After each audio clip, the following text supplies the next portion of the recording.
As you can see, hopefully this isn't still hot. Nope, we're good. This one especially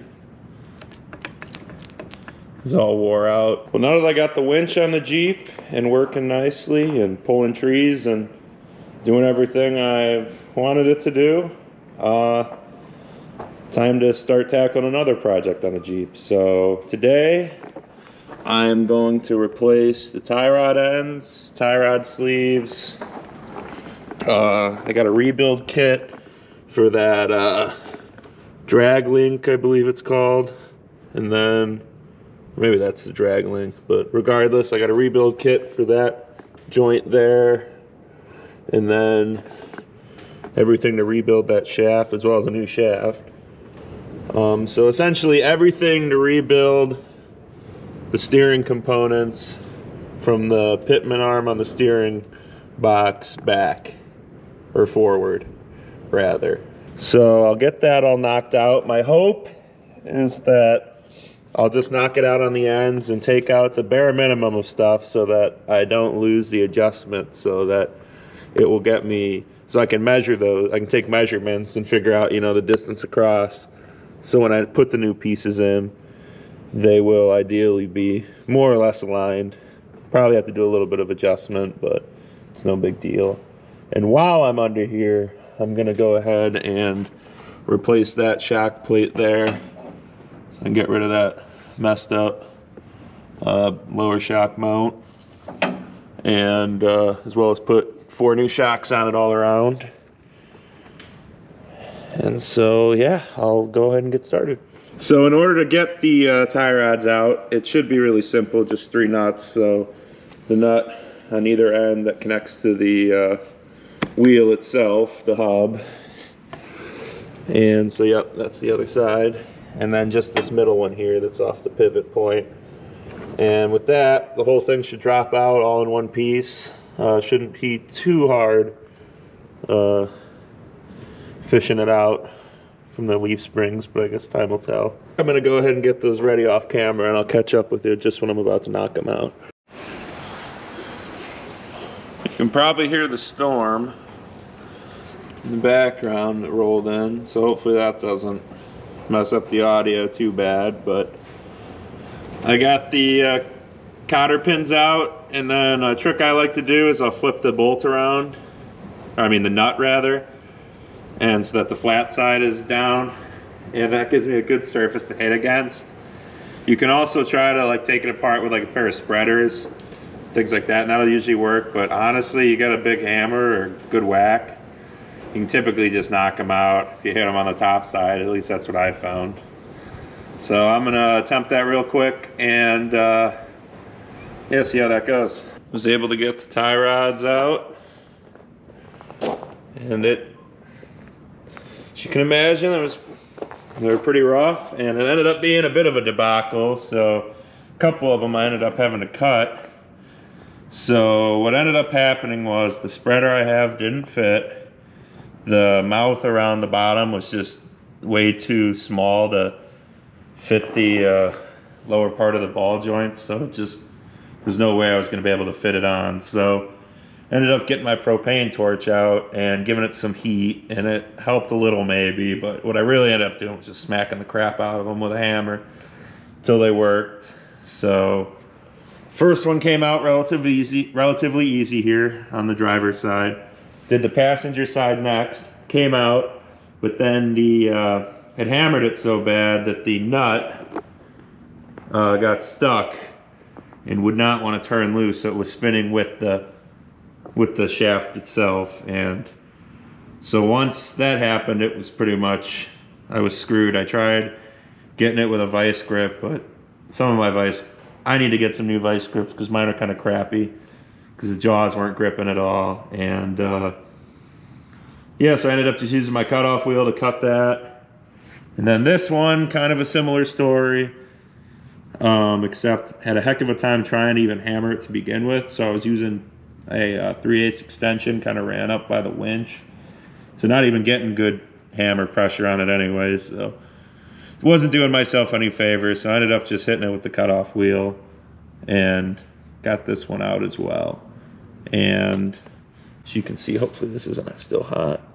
Nope, we're good. This one especially is all wore out. But this was the one I was really having to grease every time I took it out, or I was really afraid it was gonna break on me. This one over here is probably the best of the bunch, but whoever serviced it last put the freaking boot on upside down, so it was useless. As you can see, even there, just all the dirt and grub getting into the ball joint. So I mean, they're tie rod end, but it's a ball and socket joint either way.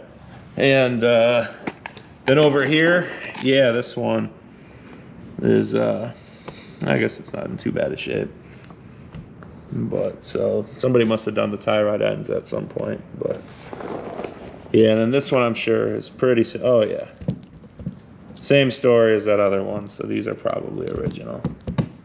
But all this is getting swapped out and replaced and will be brand new. So now I'm gonna go ahead and get the, I believe it was the, either call it the drag link or the idler arm, but it's what connects to the steering here. So I believe it'd be the drag link, and it's what pulls this back and forth.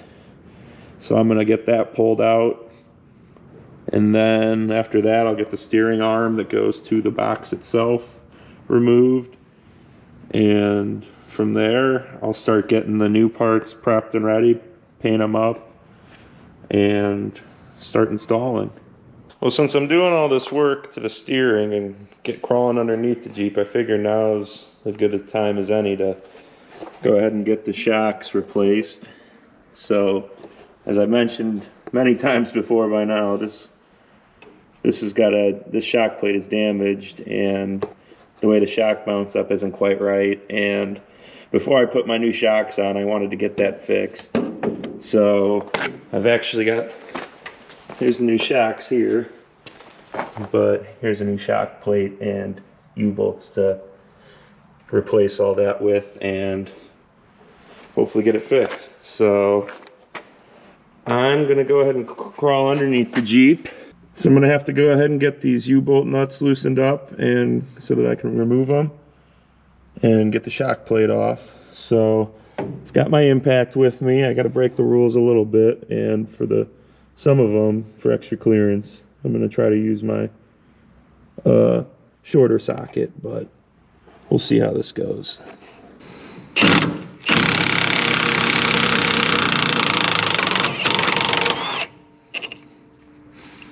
Oops. It's not what I wanted to do. Got the impact stuck a little. There we go. So that's the problem with the deep one. So I'm going to cheat on these others.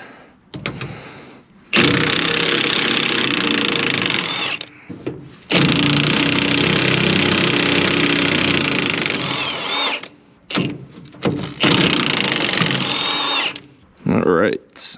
Now I'm thinking a hammer is going to be my friend here.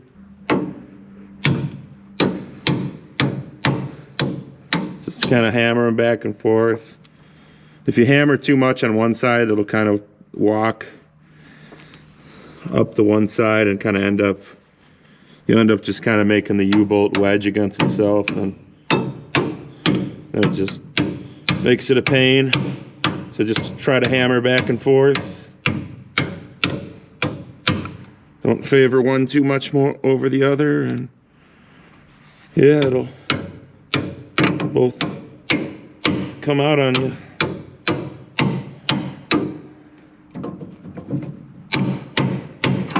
All right, here's one. So there's actually two different size U-bolts on this this side for whatever reason. One's narrower and one's wider, so you can probably see that here. So the wider one goes to the inside and the narrower one on the out. It looks like part of that is just due to the differential being so close that it actually mounts to part of the diff case. But anyway, there goes that. Ooh, a little bit of old wood. Very good. So I'll knock that shock loose on top, and this plate will be removed, and I can start working on installing the new one. Old shock and shock plate removed. Big old piece of crap. See it we welded a bolt to make a new shock mount. Very good. Looks like maybe that cracked off. Jeez, it had a rough going, whatever happened. But anyway, now that that's done, I'll go ahead and install the new U-bolts and the new shock plate.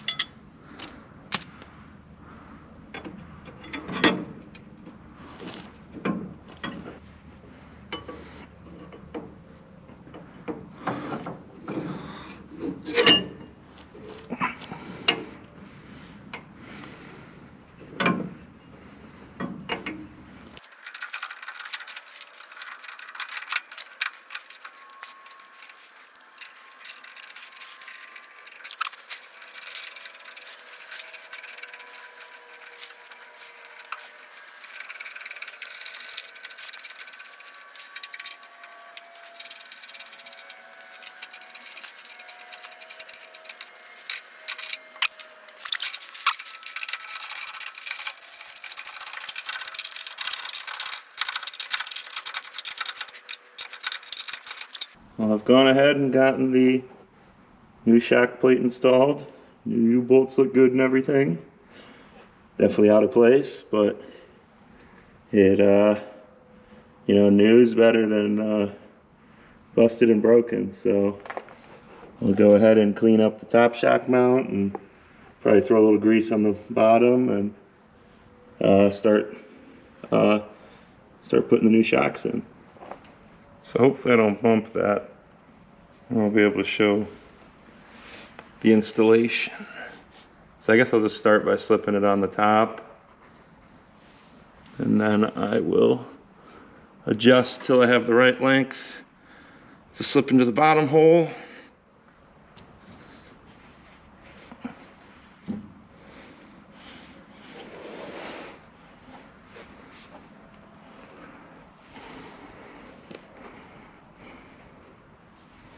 And just like that, the shock's in. So the hard part comes with these washers and slipping the cotter pin in, so we'll see how bad that is.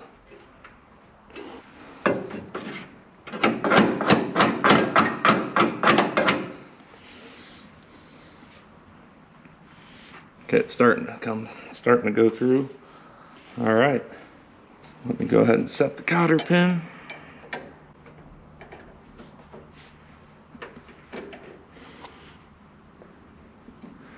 Whew.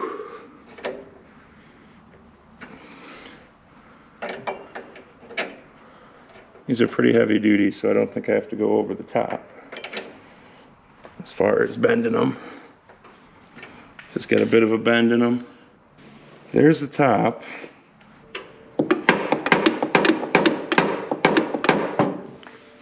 Whew. Yeah, I'm gonna have to mess with that. After a little bit of finagling and adjustment, I was able to get my bottom shock mount, or I was able to get the bottom shock locked in place. So I saw on the other side it had the cotter pin upside down. I did the same again, or on the bottom it had the cotter pin upside down. And I did the same because I figure that, I guess that'll be a little bit less, that'll be a little bit harder to get caught on, as it'll kind of be one of the low-hanging things. But that's why I'm assuming they're that way, or maybe somebody just did that. But it seemed to make sense to me, so anyway, I repeated that. So shock is fully installed on this corner, so I got to do the same to the other three now. And I don't think I'm going to bother covering that, because that's, you know, more or less the same. You pull the old cotter pin out and the washer, and same on the bottom, pull the shock, put the new one in, and put the new washer and pin in. So nothing crazy. Probably clean up and grease the pivot points while I'm at it. And yeah, I'll call that good. So I went ahead and got all the steering parts that I'm reusing, sandblasted and painted up, and I've pulled out all the new tie rod ends and all that I'll be replacing. And Yeah, also putting in new tie rod sleeve clamps or collars, whatever you want to call them. And from here, yeah, all the steering from the pitman arm off the steering box forward should be rebuilt. And so this is the first thing on the Jeep I've actually really sandblasted and painted, other than I guess the seat frames. But figured now that I'm really getting it, you know, more operational and it runs and drives and all that, I should start making stuff nicer. And you know, because end of the day, this is going to last a lot longer and way easier to clean and looks better than if I would have just left everything all crusty and gross. And so, in case you were wondering what I used to clean everything, I first sandblasted it with glass beads. Fortunately, I got access to a blasting cabinet, which makes my life a little bit easier. I will not lie. And then from there, I used some aerosol Eastwood rust encapsulator. It's pretty good stuff. It's usually my go-to for projects like this. Let me turn that light off. It really good product for the money. Seems to do the trick. And then from there, I put a top coat of their Extreme Chassis Black in aerosol satin finish. They also sell it in a gloss finish, but it's kind of just a little too flashy for underneath the vehicle for me. So I feel that this one's very good in between. And yeah, so now that I've got all this taken care of, I'll go ahead and start assembling it and start installing it in the Jeep. Well, the tie rods are all assembled. Grease zerk's all installed. I have everything out to approximately where I had my previous measure, or approximately from the measurements I took previously before I took everything apart. So hopefully the alignment is still pretty much where it needs to be.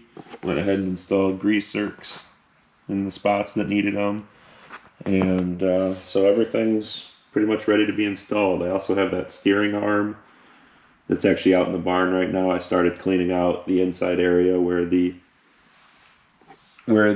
socket, the ball and socket area is, so that these will be ready to install on either end. So I'll finish getting that ready and go ahead and start installing all this back into the Jeep. Well, I'm not too keen on kneeling in the gravel today, so I went ahead and put down a moving blanket to at least cushion everything for me. And I'm going to start by putting in this. Can't remember what they called it, if it was an idler arm or if it was a drag link. I'm assuming idler arm. But anyway, to get that in, I have to put this big shaft bolt thing up from the bottom, and then this nut comes in through a hole, or bolt comes in through a hole, and you know, goes into that shoulder or collar and kind of locks it into place. And so I'll start there, and once that's done, I'll be able to hang up the tie rods on either ends of the wheels and then up and into this hole. And then from there, I'll just have to connect the drag link, which I think is what that piece is, that goes from the steering box to the idler arm that connects everything. So I'll start here, and since my situation for working underneath, let alone filming underneath this thing, is not very good, I'm just going to go ahead and catch up with you after the fact and update you between pieces. So I'll start with this, catch up with you when I'm putting the tie rods in, and then catch up with you one last time when I'm putting the drag link in. I've gone ahead and gotten the idler arm installed.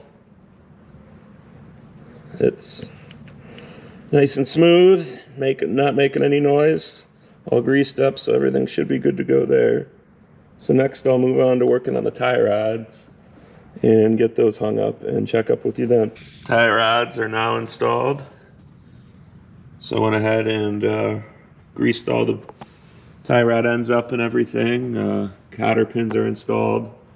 I left the ones on the ends a little not fully bent up because I'm gonna do some work to the kingpins on the front axle here, which you know is what the steering or what the front wheels pivot on to steer. I'm gonna do some work to that, and I'm not sure if I'll have to remove the tie rod ends again on each side to do that. So just in case, I'm leaving the cotter pins not fully bent up like I did these, just so it's easier to take off. So now that the tie rods are in, I'm gonna go ahead and install that drag link. So one end goes to this ball, and then there's a ball and socket on this end that you can hopefully see somewhere in there. And so that connects the steering box to this steering arm or idler arm, whatever you want to call it. And yeah, makes the steering work. Well, I've gone ahead and gotten the last of the steering installed. And I guess you can, yeah, that's a decent shot. All right, yeah, you can see the steering back, or the rest of the drag link back there hooked up. But everything's all installed, greased, connected, tightened down. And yeah, everything seems to be working as needed. I haven't taken it on a test drive yet, but I assume everything will work okay.